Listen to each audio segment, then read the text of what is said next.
Everybody got quiet. Good evening, everybody.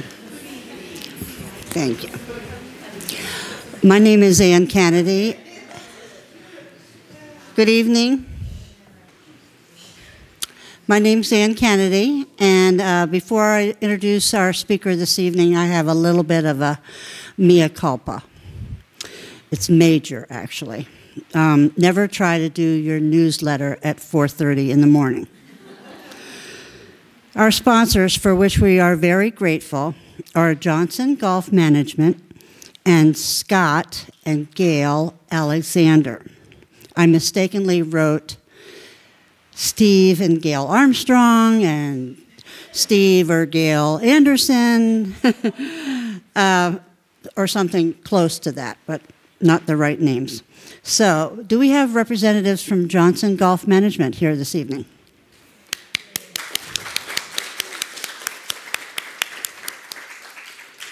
And is Steve or Gail or Scott and Gail, thank you very much. Honestly, I don't know what we would do without our generous sponsors for our programs. They enable us to have good speakers like the one we have tonight and delicious desserts.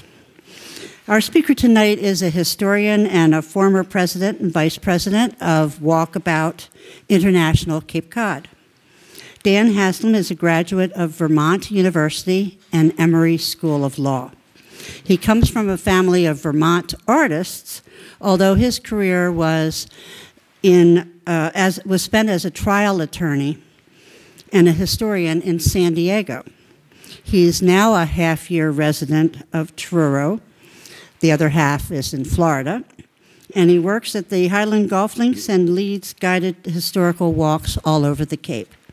He will share with us tonight some stories and history of one of America's oldest and most picturesque golf courses, the Truro Highland Links. Please enjoy his talk and join us afterwards in the reception area to talk with Dan and to partake of some of Jude's marvelous homemade desserts. Yes, thank you. Thank you, Ann. Thanks, everybody, for coming. It's delightful for me to be back after 4 years when I last talked about Cape Cod architecture. Some of you may remember the Cape House things. If you don't know where Truro is, it's sort of in this section up here. It is 60% of the land area in Truro is owned by the federal government. It's the Cape Cod National Seashore. It manages to keep our taxes high because there's fewer people to pay for it. When I moved to Truro 4 years ago from Hyannis, I didn't expect that I'd be doing what I'm doing now, working on a golf course. But I knew that there was a lighthouse in town. I went out to it and said, hey, there's a golf course next to the lighthouse. Cool. And I went in and said, I'd like to trade some of my time, and then I could go play golf. And they said, you're hired. Easiest way to get a job, the best job you can possibly have. Any golfers in the room? Oh, good, because I've got some good golf stories. In any golf course, you have a starter. And the starter is like the air traffic controller, the most important person on that golf course. Because after you've gone in and paid your greens fees, you walk over to the starter, and he gets you on the course. So you better be nice to the starter. And then I change my hats. When the course is full, I become a ranger, the most hated person on a golf course. The ranger is the guy who runs around in a golf cart. I have a flag on mine and tells you to move it along. You're going too slow, right?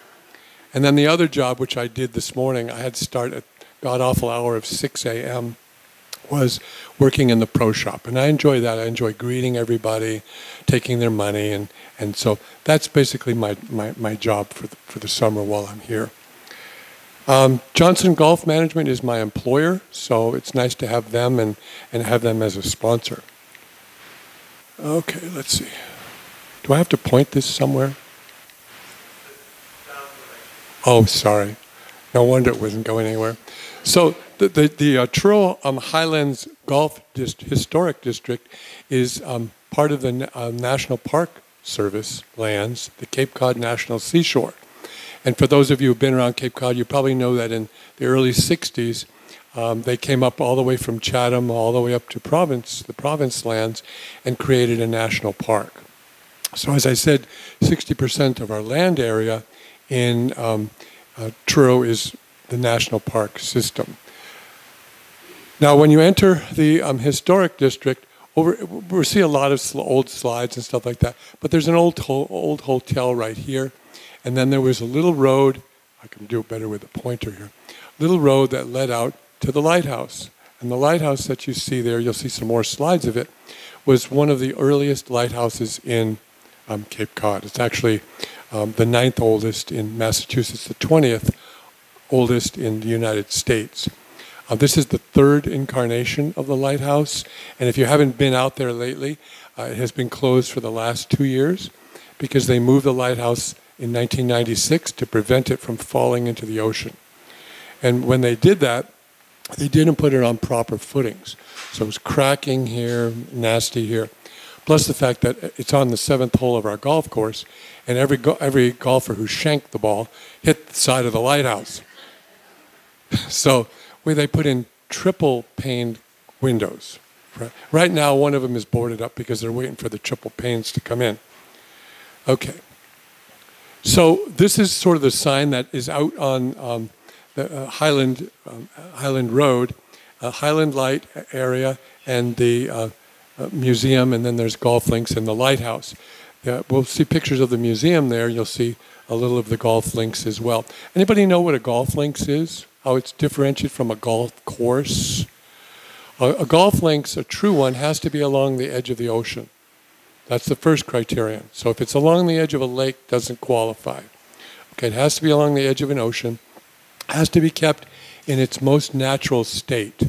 So the big thing about Highland Links, we tell everybody, and I wear myself out in the morning, when you rent a motor cart, do not drive in the tall fescue grass because it's a protected species under the Cape Cod National Seashore. I'm always chasing people around as a ranger. They want to drive in the tall grass, but they're not allowed to. The interesting thing about where this is, and we'll see it on a map shortly, is that where the trees are on the left was the site of the very first hotel that was built in this area, and that's the hotel where Henry David Thoreau stayed. So you probably are familiar with him as a writer on the Cape. Well, he came here from 1847 to early 1850s and stayed at our resort. So a little bit of history of Truro before we get into the golf course. Truro, before it was Truro, was called Dangerfield. And the reason it was called Dangerfield was that the ships would come in on the shoals and they would end up shipwrecks, right? So, but then to create the name of Truro, which would have come over from England, in order to have a town in Massachusetts, you have to get a preacher. So you have to have a full-time preacher. And this is colonial days, okay? So in the colonial days, you didn't have an option. You went to church on Sunday. That was the law. And they had people who would see to it that you went to church. So they built this church up on Route 6, and then eventually they moved it down. And then the bottom floor right here is they added on so we have a fellowship hall. It happens to be the Christian Union Church, which is a joinder of Congregational and Methodist. Very small congregation, it's mine. If you come up to Truro, I cook the community meals during the summer. That's kind of a fun job. So that's how we have our church in Truro. And then, this is sort of interesting, on 6A you may have seen, it was called the Old King's Highway. And King George, when he was here, said, yes, you need signs. Every 10 miles you must have a sign. This is one that's right in downtown Truro. But it's not in the right place. And I'm going to tell you, I'm going to clear up some history for you. But it's where everybody goes by. So they put the sign back there. And what happened is when they had the original signs, it would say, this many miles to Provincetown, this many miles to Boston. I didn't take the best picture of this, but that's what it would say on it. And then years ago, the farmers would be putting up a barn or putting up their house. And they said, hey, this is pretty nice. We'll pull it out, and I got a doorstop. So a lot of these signs ended up as doorstops along 6A. Really, the history of the golf links is related to this man, Isaac Small. And if you look at his initials, I.M. Small, okay? Well, he trademarked on that, you know. His middle name was Mort, I think. And he was, his grandfather really bought the land and created what was there. But he developed the hotels and all of the things that we have within the historic district. He married 2 women, and they both were named Small. So they were I.M. Small.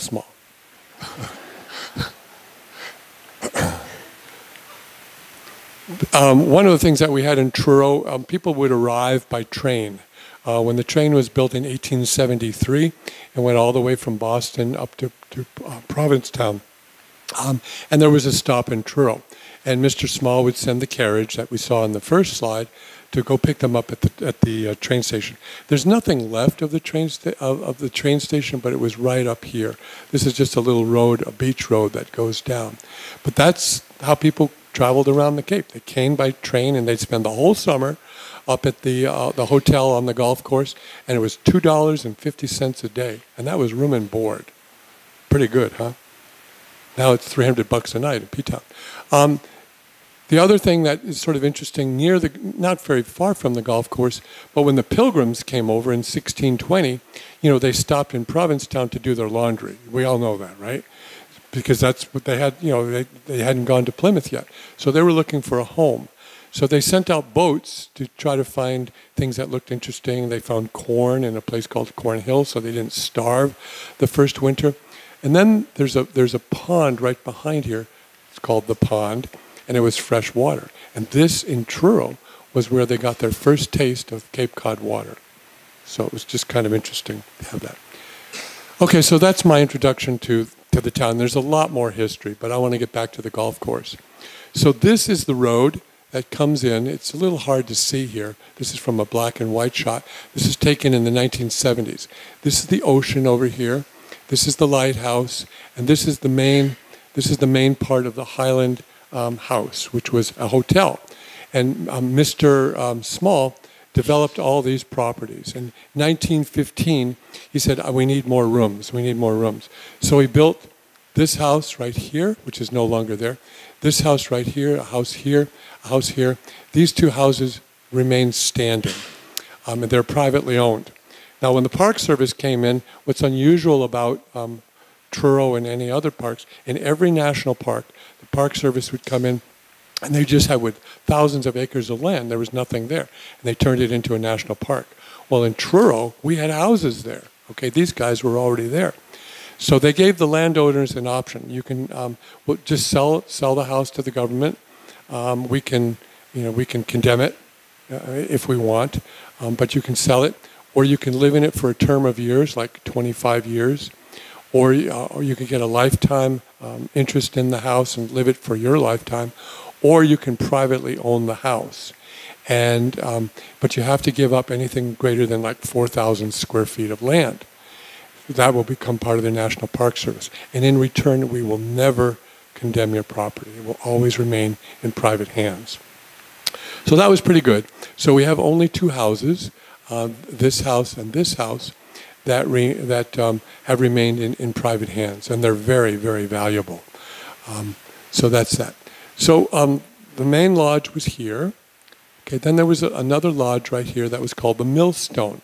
And there was an old grist mill that was part of the property when the original Small family came in and built. So they took the old grist mill and it's sort of there. You know, we're sort of the Cape Cod's attic, Truro's attic, so it's just on the land. But that's there. This house is sort of interesting right here. It was kind of a gambrel-style colonial, and I met the owner of it last year. She was on one of my walking tours, and she said, well, in order to move the house, because they had to move a lot of the house properties away, she said they flaked the house. I don't know if anybody's familiar with that term, but when Nantucket no longer had the oil business, there were a lot of surplus properties over there. So in order to put them on barges and bring them to Hyannis so the houses could be reused. They would take down a sidewall, take down a sidewall, take down a front and back and the roof, and they'd put it all in a big wagon and they'd move it. It was called flaking a house. So this house was actually flaked, and it's somewhere in Truro. I got to go find it. I know it's there. I haven't seen it. Okay, this is really hard to see, but what it's showing here is where other buildings were. We're going to see those buildings in a short while. It's hard to do it in an audience like this, but if you take the walking tour, I can say, that's that spot, that's where it was, that's that spot, that's where that was. This is the Jenny Lind Tower. Some of you may be familiar. If you've ever been up to Truro, you may have seen it.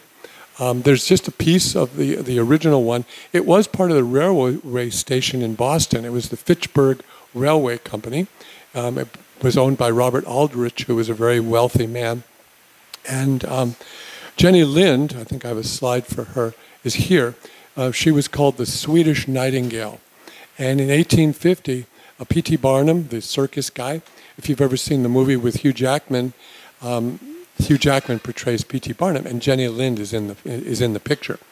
Jenny Lind comes over. He pays her the equivalent of approximately $21 million of what the money would be today to go for 2 years tour. She's interesting because she has so much money. She benefits a lot of organizations, and she paid for the first photograph of Abraham Lincoln ever done, because she was a patriot, to our country, and she wanted to be well known. The Swedish Nightingale. She, everybody thought she was the greatest thing since sliced bread. She arrives in New York Harbor. 30,000 people are there to greet the ship. She was like of the status of like a Celine Dion or something. She was that highly regarded. So she's going to give a tour, a concert in Boston at the old Fitchburg Railway Station. So so this little tower that you see right here is the part that is now on the grounds of the National Park. When she arrived for the concert, there were thousands of people who couldn't get tickets. It probably held 500, 700 people. So they couldn't get the tickets, and they were all disappointed. So according to legend, we don't know that we can ever prove this, she climbed up into the tower and she sang to the multitudes of people, which was kind of cool. So Mr. Aldrich, who came along many years later, apparently didn't have any affinity to Jenny Lind, otherwise, but he liked her, and he liked the railway station. So he had it disassembled. All the blocks were marked, and it was brought on train to Truro, and it took 6 men 2 months to rebuild it to the picture that we saw earlier. And that's pretty much the way it looks today. You can't go in it, you can't climb it, but there's a fence around it. And if you ever know where the Payomet tent is, the concert tent that's up there, that's pretty much where it's located. And you can see the tower from the golf course, which is what makes it a nice golf course story. And it's said that now, on a hot summer night, and there's a breeze in the air, the voice of Jenny Lind can still be heard by the townspeople. The kids love that story, Ooh, ghosts. So one of my favorite stories to talk about is that in 1928, a world record was set on our golf course. And this gentleman on the left was a man by the name of J.C. Penney. You might have heard of him. Probably heard of his father more, because his father started the J.C. Penney store. This is the son who had too much money and didn't know what to do with it. So he took $100,000, and after World War I and the Germans were defeated, they were not allowed to develop technology. So they couldn't develop jet engines or any kinds of engines and work with planes. But what they could do is they could work with gliders. So Penny financed, these are aviators, financed the aviators to come to Cape Cod. And they started an aviation school on the golf course, was part of it. And in 1928, they decided that they were going to launch an airplane. Now, this is true. This is not legend. It just sounds weird. There's the lighthouse right here going up, okay, and there's the lighthouse keeper's house. There's the plane right here, the Darmstadt going off. And what they did was they pulled the plane back. They had a large rubber band. I know that it's too weird to believe, but it's true, okay? These are all golfers. You know, they're out. How about this for, you know, your round of golf? We're going to go launch an airplane. So they launched the Darmstadt, and off it went over the cliff, because we have lots of cliffs up there. We're right against the edge of the ocean. Darn, it stayed up in the air for 55 minutes. It set a world record for gliding, okay? Set right there. But there's a caveat to that story. There it is. See, flying in the air, which is kind of neat. And that, of course, it landed on the field. So whenever I do a tour, I take people out to the field. So here's where they launched it and all that. But the 55-minute record, the same pilot set another record a week later for over 4 hours. But then an American pilot went over to Cornhill area, and you can see the cliff there. There's some cottages there. And he went off those bluffs, and he went up for over 5 hours. So because it was an American pilot and not a German pilot who they did not wish to honor, there is a memorial there. But the world record was set on Highland Links. So the other thing that's really interesting, I think, about our golf course, this is a newspaper article, and the headline reads, "Ever heard of the Highland Links Golf Pro Shop in North Truro?" Well, what makes it really super interesting is that our clubhouse from about 1916 until just around World War II was in the wheelhouse, which is a part, it doesn't show up well, it'll show up better in the next slide. There's the wheelhouse. Became our pro shop. So what happened is the ship, there were 3 ships that got caught in the harbor. This one was ultimately, we were able to tow it away. This one was burned. They were selling souvenirs at the life-saving, Coast Guard life-saving area. So they managed to get this up a cliff, 120 feet. Can you imagine lifting up this? It became a summer home for the first year, and then it became the pro shop, which is kind of unique. And there's a little bit better picture of the boats and the pro shop as well. So what happened is after World War I, after World War II, it was really falling apart. They hadn't kept it up, so they just simply tore it down. Most of the buildings, though, from Highland Links were moved. So we had some very famous people come around. I've already mentioned Henry David Thoreau.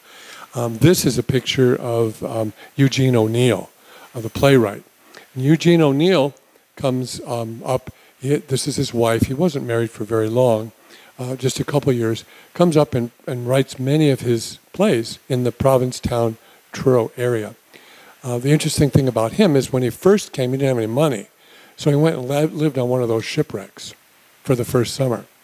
And then he moved into the Coast Guard life-saving house, and then as he became more successful, he moved into the A House, which is sort of a nightclub in Provincetown. But he was an interesting fellow and died of pneumonia later on, at the end of his life. The interesting thing about him is that he was arrested on the golf course. The slide that you see right here are 2 women, but it doesn't really show up all that well, but it shows up a little bit here. These are antennas. So what happened is in 1873, I think, they created, it was actually earlier, 1850s, they created radio towers in Truro, right on the golf course. And the radio towers were used for like messages that were sent into Provincetown, but everybody used this as sort of like the Western Union office. And Eugene O'Neill, who was a pacifist before World War I, he didn't want anything to do with the war, and he was with a buddy of his. This is in 1916, and he's walking around, and he's being seen near the telegraph office, which was right here. And somebody, see something, say something, that adage we use now. Well, somebody saw him and suspected he was carrying a black case, and his friend was carrying a black case. And they were suspecting that he was getting papers or something from the telegraph office that he was feeding to the Germans. So that night he was in Provincetown having dinner at the A House, and the police came in the newspaper, which they want to sell papers, said that it was Secret Service arrested him and that he pulled revolvers. Well, none of that is true. It wasn't Secret Service, it was the local constable. and he didn't have a revolver, and in the black cases were typewriters that he was using to write a play. So he was taken to the Hooskow, which was in the town hall, the jail down below, and spent the night there until he straightened it all out. And he was very good about it. You know, he wasn't going to sue them for false arrest, but that was his adventure in Truro. So the other thing, and we'll talk a little bit about the lighthouse, because that's on our 7th hole. You've probably played miniature golf, and every miniature golf course has a lighthouse on it. Well, we have a real one on our golf course. And our lighthouse is one of, as I said, was the 9th oldest in Massachusetts and the 20th in the United States. And because of all the shipwrecks that were along there, George Washington decided to create a lighthouse at Truro. So the federal government paid $110 per acre, and they bought 10 acres of land. And that's where the lighthouse went. This is the actual thing that comes out of Congress in those days with George Washington's signature right here, President of the United States, to create this lighthouse. And so today, this is a version from 1857. So they built the first lighthouse, and in 1797, we could not find a picture of the first lighthouse. Well, they weren't making photographs anyway, but we looked for one and just didn't find one. It was an octagonal shape lighthouse. And I think there might be a slide in there of what one looks like, but it's not the actual one that was done. Interestingly enough, somebody was feeding off the federal government, and so he was like the postmaster in Boston, and he decides that he's going to use government oxen, bring them over on a ship, a government barge to bring lumber over. It's his own lumber. So he wrote to his son and said, "Hey, we're getting 100% profit on this place because it's all, we're using all the government money, and the government house was built." And it was much taller. The original was like 40 feet tall. The current one is about 66 feet tall. And that's just a sort of an old engraving of what it looked like. In 1996, there was so much erosion caused by waves and wind and all that, that the 10 acres that was originally purchased by the federal government for $110 an acre, they were down to 40%. So 6 acres were gone. They had simply eroded. So what had happened is the lighthouse was like 50 feet away from the cliff, from going over. And they said, in another 10 years, it's going to fall in. And people like Henry David Thoreau were writing about it. He said, well, we lost 10 feet this year. We lost 12 feet the next year. So they were writing about things like that. So what they did is they said, we have to move this. They raised about $2 million. And there's the lighthouse. There's actually a crane right here. And they actually built railroad tracks and then lifted the lighthouse up, put them on this railroad bed, and moved it 496 feet to the new location. Tremendous undertaking. The problem when they did that, it's been in the new location for now 26 years. They didn't put it on properly on the base. So for the last 2 years, they were fixing cracks and probably the broken windows from the golfers. This stone that you see right here in the front is the original location of the lighthouse from the last slide. And then there was railroad tracks built, and that's where it is now. Nice and safe for a nice long time. And everybody who comes, goes to see the lighthouse. So it's worth it. So here's another picture of it. I guess I'm a little out of focus. This is where the original lighthouse was. You can see how close it was to these cliffs, 120 feet down. And then they moved it over here, 496 feet away. And then this is all golf course. So when you tee off from the 7th tee, all you golfers out there, if you shank the ball, boom, you're going to hit the windows on the lighthouse. It happens all the time. I hear this crack, and I know what's happened. So that's that. So there were a number of buildings that didn't survive from this avenue that went out to towards the lighthouse. This one was the Joby Pottery. If you've ever traveled up, you've probably seen it on Route 6. And there were 2 guys, Joe and Bob, who were, they made these wonderful designs, and it's still going. And in the museum, they have a Joby Pottery room. So apparently this little shack of a building was moved off from the golf course and then moved on to Pond Road. Well, I went looking for it the other day. I asked every local. I knocked on doors. Nope, haven't seen it. Must have fallen down. So this is just an old slide that I had of it. This particular location right here was where the Joby pottery was. This goes off to our 7th tee. There's the lighthouse. Just to give a perspective. Now, when our friend Henry David Thoreau came, he stayed in the first Highland house, which was built in 1835, right here. He also stayed in the lighthouse keeper's property as well. But this was probably about the 3rd structure that was built there. They all look sort of the same. And then in the 1970s, they moved this part of the structure right here. If you count 1, 2, 3 windows, 5 windows, they moved it to another part on in Cape Cod where it still stands. And there's a sign out front which says the original house where Henry David Thoreau stayed. So that was kind of interesting. They moved most of the buildings out of there. This is the Highland House as it exists now. It's the home now of the Historical Society for Truro. If you come on Monday afternoons, it's my day to be docent. So happy to tour you around. There were about 108 spaces between all the houses that were built that the small family could house people around, and people would come for the whole summer. These were other buildings that were moved away. The architecture was very similar.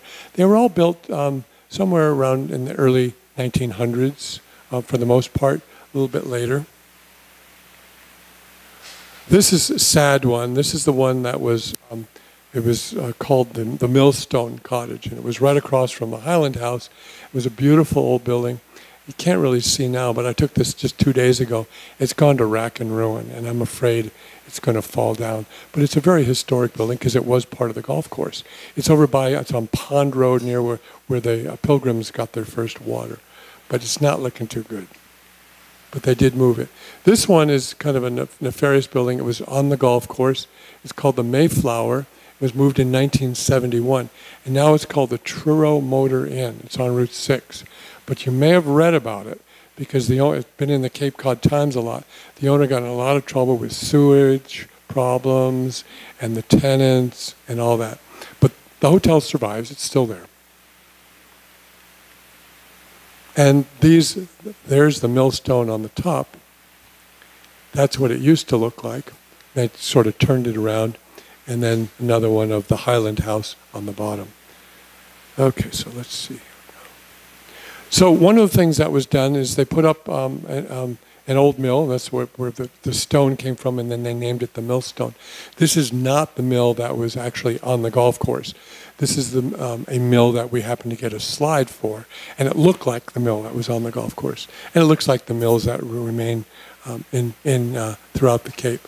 This is interesting. This is, boy, it's a little blurry. It was Tasmuit. Tasmuit was one of the original homes that was built, my understanding it was built in 1857, but it's an urban legend. We're having arguments with the Historical Society about when it was built. But it was a typical Cape Cod house, and it was located, remember that slide I showed at the very beginning, the brown one? I said the house was original was there. They moved it across the street. The interesting thing about the house was that on one of the glass window panes, there's a woman who took her engagement ring, this is the urban legend, took her engagement ring and she wrote in the glass, because diamonds can cut glass, she wrote in 1716. Well, I don't believe the house was that old, but they published it, the Historical Society. So I'm working with them to correct that. Anyway, this is the house. You can't see it all that well, but they completely changed it over. They put on a gray asphalt shingle roof, took out windows. It was nasty. And this is how it looks today. It sits down in the avenue across the street from the golf course. A beautiful old Cape house. We just don't know how old it is. I'm sure somebody does. This is just a picture of golfers golfing. We happen to have it in our archives, taken in 1912. Everybody would dress up to the hilt. Nowadays I'm lucky to get T-shirts on people. But, they had a picnic going on, and that's what people did. They just sort of went out for an afternoon. This is a picture of the golf course, how people used to go out, and they're all dressed with their, the men have the special shorts on and all that, and they're ready to play golf. They didn't have a clubhouse at that time. Willard Small, who was the son of I.M. Small, had great plans for the golf course. And so he had gone to college, which was unusual at the time, and he built a bowling alley inside the Highland House. He built a miniature golf course. He had a baseball field.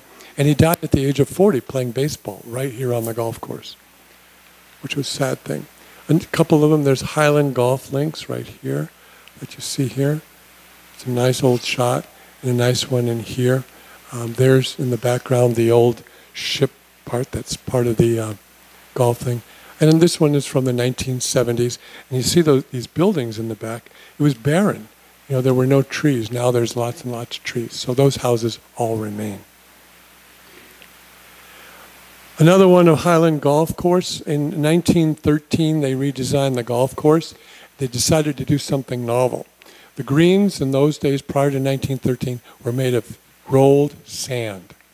Okay, now I don't know if any golfers have played in Harwich, but when I was a kid and I'd come to the Cape, I played on rolled sand greens down in Harwich.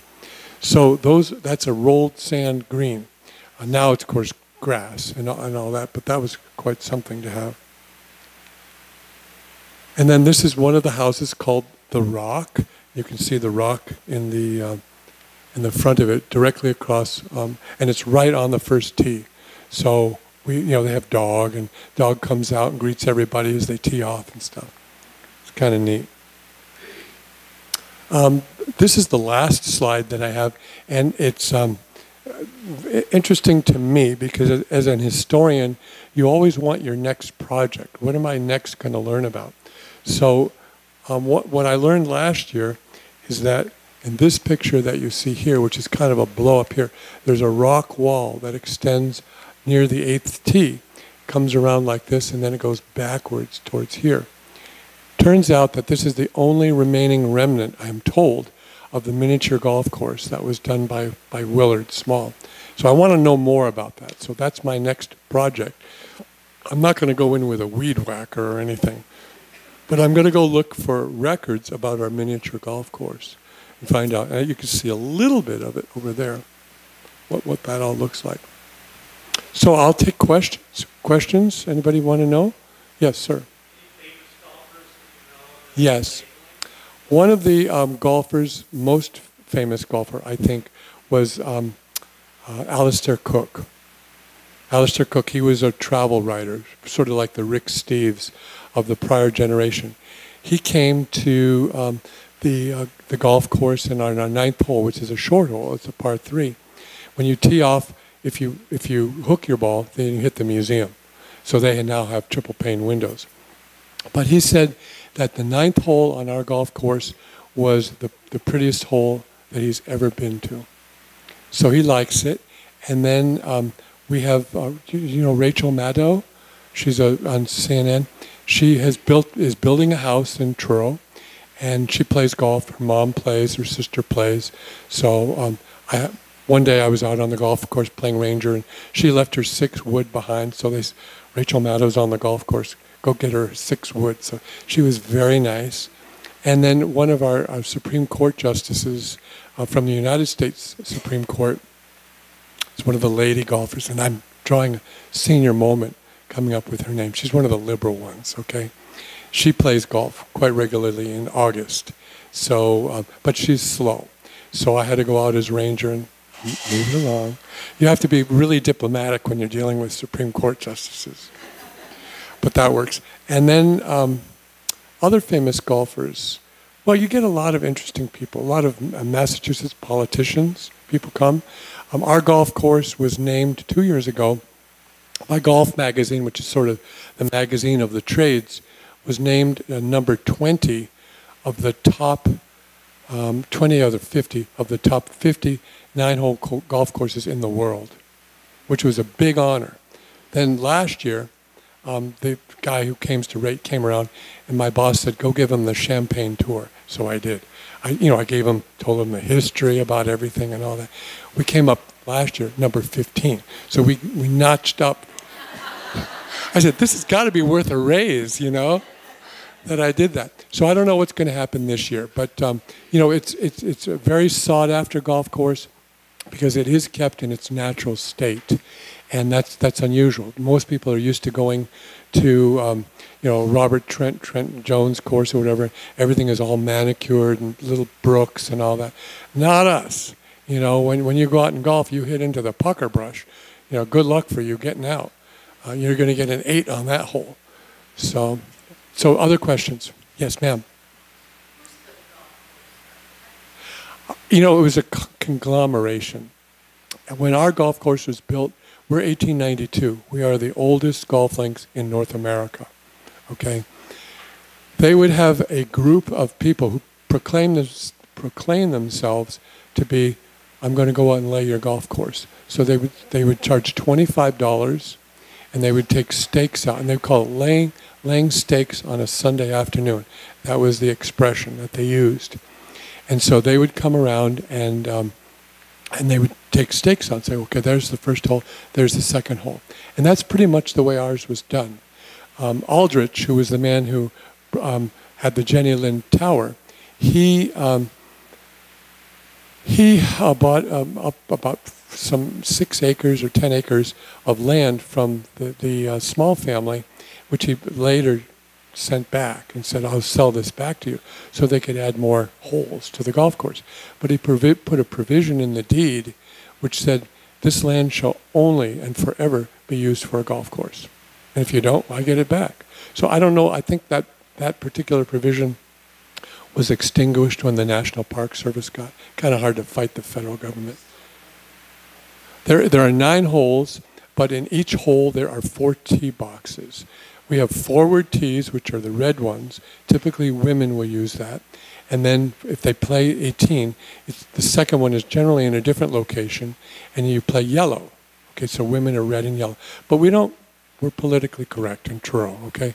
We don't call them ladies' tees. They're the forward tees. And a lot of our senior members, I just was out with one of them this week. He just turned 95. And now he's taking a cart, but he said the first round, he said, I walked it this year. More power to him.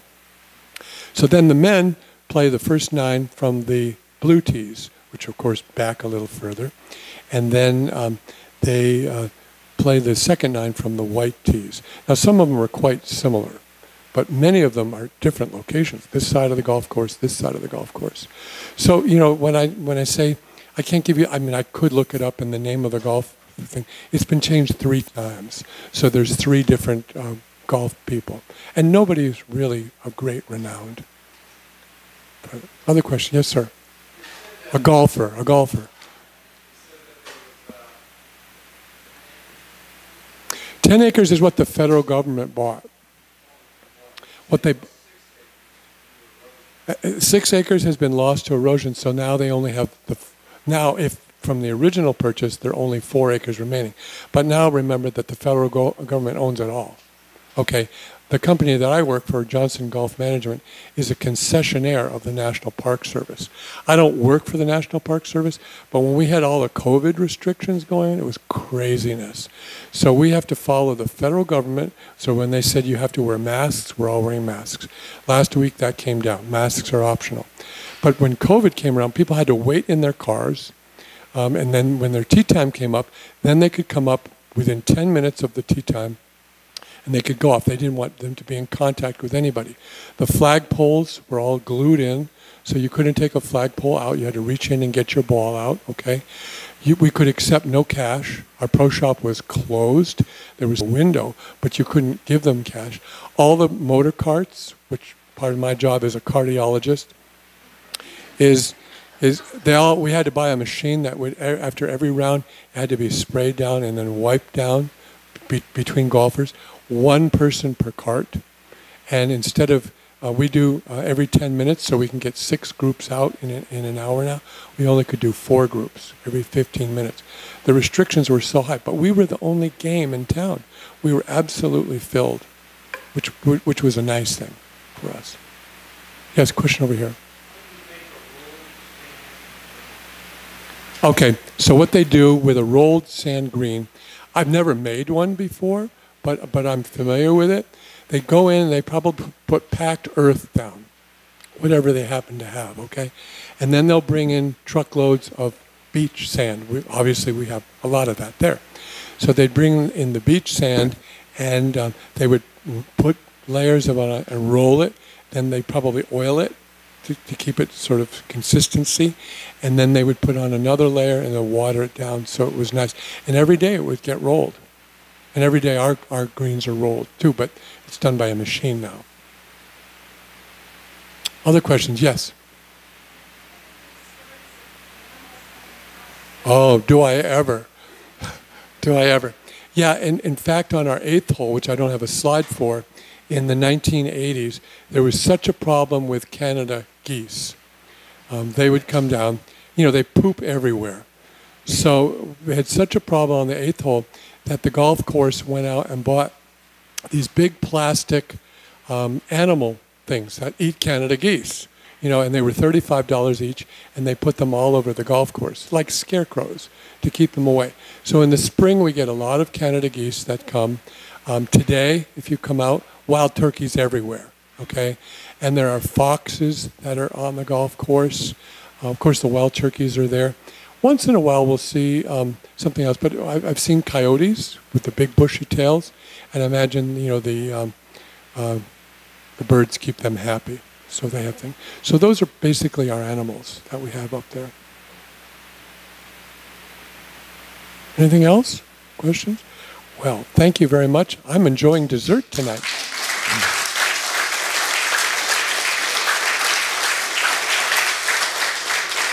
If anybody would like to have more information about the golf course, all of our tee times are done online, HIGHLANDLinksCapeCod.com.